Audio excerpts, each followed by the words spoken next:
Assalamualaikum warahmatullahi wabarakatuh. Om Swastiastu, Namo Buddhaya.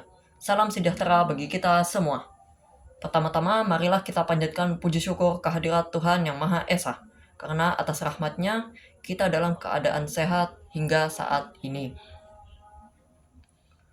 Sebelum itu, perkenalkan nama saya Raka Linggazudi Noval dari kelas 8C dari SMP Negeri 1 Asem Bagus. Yang saya hormati Kepala Sekolah SMP Negeri 1 Asem Bagus, para Dewan Guru, staf TU, dan teman-teman yang saya cintai. Hadirin yang saya hormati, di era digital ini, media sosial telah menjadi bagian yang tak terpisahkan dari kehidupan kita. Ponsel pintar kita seolah-olah menjadi jendela dunia yang menghubungkan kita dengan siapa saja, kapan saja, dan di mana saja. Dan juga media sosial itu bisa kita ibaratkan seperti pisau bermata dua. Jadi jika kita menggunakan media sosial dengan bijak, maka akan memberikan banyak manfaat bagi diri kita sendiri. Namun sebaliknya, jika kita menyalahgunakan media sosial, maka itu bisa menjadi tempat penyebaran berita bohong atau hoax, menjadi tempat perundungan dalam bentuk digital atau biasa disebut cyberbullying, dan juga menjadi tempat ujaran kebencian. Oleh karena itu, marilah kita menerapkan etika dan bersikap bijak dalam menggunakan media sosial. Selain itu juga, saya akan memberikan 3 prinsip utama agar kita bisa bijak dalam menggunakan media sosial. Yang pertama adalah kita harus memikirkan dulu sebelum memposting. Jadi, jika kita ingin mengupload konten, baik itu video atau foto, kita harus memikirkan terlebih dahulu. Jadi, tidak langsung asal upload ya. Jadi, kita harus memikirkan terlebih dahulu apakah konten yang kita kirim nanti bisa memberikan dampak positif bagi orang lain, atau malah mungkin dapat menyakiti perasaan orang lain ya.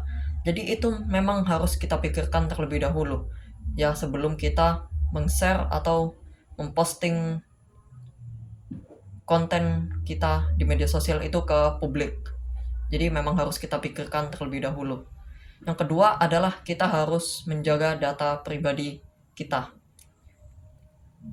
Jadi kita tidak boleh asal menyebarkan data pribadi kita ya, karena yang jelas di media sosial itu pengguna media sosial itu banyak. Jadi ada yang berniat baik, ada yang berniat buruk. Jadi bisa saja nanti ada beberapa pengguna media sosial yang baik itu meminta nomor telepon kita, meminta email kita ya. Jadi kemungkinan mereka itu adalah cyber atau peretas ya di media sosial. Jadi mereka ingin merampas data-data pribadi kita. Jadi memang kita jangan asal membagikan data pribadi kita. Kita harus memikirkan terlebih dahulu untuk apa pengguna tersebut meminta email, contohnya email, nomor telepon, dan lain sebagainya, yaitu contohnya data pribadi kita lah ya. Jadi kita harus memikirkan terlebih dahulu agar data-data kita tetap aman dan tidak diretas oleh orang lain. Yang ketiga adalah media sosial sebagai tempat ujaran yang positif. Jadi media sosial dapat kita manfaatkan sebagai tempat meng-share prestasi ya. Contohnya kita mempunyai prestasi di mata pelajaran gitu ya. Jadi kita bisa meng-share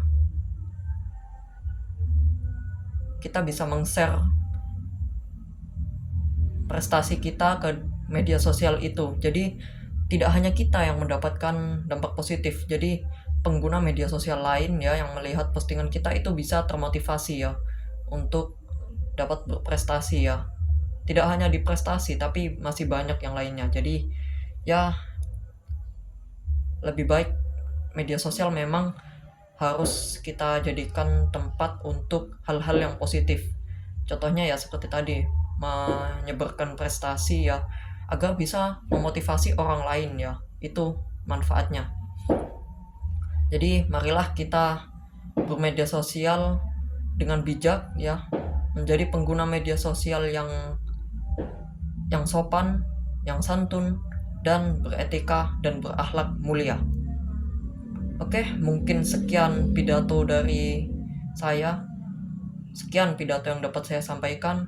Mohon maaf jika terdapat kesalahan kata. Wassalamualaikum warahmatullahi wabarakatuh.